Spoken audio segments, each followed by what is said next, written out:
Abang, sorry ganggu. Boleh lah kalau nak satu air, tapi saya tak cukup duit lah.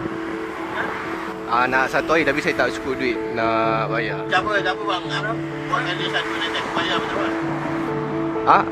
Boleh bang? Saya tolong bayarkan. Abang bayar tu. Saya tolong bayar. Satu air. Ais gula? Ais je. Ais dan gula tahu. Ada duduk. Gula tahu. Abang duduk sini ya bang? Abang duduk di sini ya? Saya tolong dia duduk situ. Oh. Ada duduk dia. Abang tu bos eh? Ya? Abang tu bos? Owner kedai? Bos. Ini semua pekerja tak ada bos. Oh, semua bekerja. So tadi abang tadi tu yang belanja lah? Kalau apa? Ni abang tolong bayarkan lah? Ini abang tolong bayarkan eh? Tak apa saya bayar. Bang, saya nak tanya something. Abang percaya tak pada ayatnya orang cakap kalau kita tolong someone, kita akan dibalas balik balik? Yang saya percaya kalau kita tolong orang, nanti Allah balas balik, itu je. Faham? Sebab abang dah buat baik kan. So disebabkan abang buat baik, saya tolong abang kan hari ni.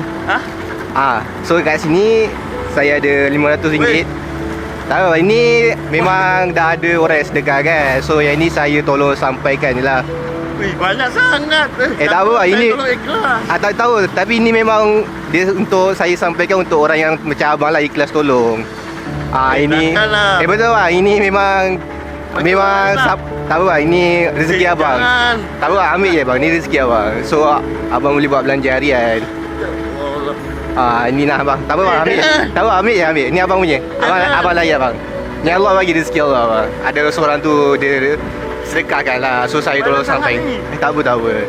Ni boleh buat belanja harian lah. So abang berniaga sini memang lama ke? Saya berniaga situ dah lama dah. Oh bukan situ. Saya sana. Oh abang sana. Tapi ni banyak sangat. Tak apa bang. Memang abang punya. So memang abang situ berniaga apa? Berniaga sikit je lah. Biasa ada buah, ada jagung, ada ubi kayu. Memang saya ambil dari kampung. So memang tak ada lah sebab abang baik kan. So memang saya, dia memang yang orang macam tu biasa saya susah orang tolong. Sekarang saya ada, apa salah saya tolong orang lain. faham. So memang abang percaya lah pada rezeki. Saya percaya pada Tuhan je. Allah yang bagi rezeki. Buat apa kita nak simpan-simpan benda tu pun tak buat mati. Betul. So ini rezeki untuk abang hari ni lah. So saya terus sampaikan. So harap abang boleh buat belanja harian lah. Nama abang apa? Saya Ijan nama. Saya dah bang. Ya Allah, terima kasih banyak. Okey bang. Teruskan buat baik, insya-Allah. InsyaAllah. Tahu abang pun teruskan buat baik juga. Memang saya selalu macam tu. Itu yang arwah bapa saya sampaikan. Arwah Yang bapa. dia ajar macam tu. Faham? Kita ada, walaupun itu yang terakhir orang minta bagi. Pasal Allah yang hantar dia untuk uji kita. Betul. Tahu bang. Nanti abang buat belanja harian lah. Itu rezeki abang ni. Okey bang. Okey bang. Awak nak ke mana ni? Saya ronda lagi cari orang baik macam abang lah. Abang naik apa? Itu kita.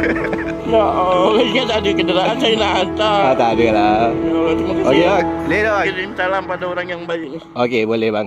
Okey bang. Teruskan buat baik beramal. Okey bang. InsyaAllah. Sama-sama kita. Okey bang. Terima kasih. Assalamualaikum. Waalaikumsalam.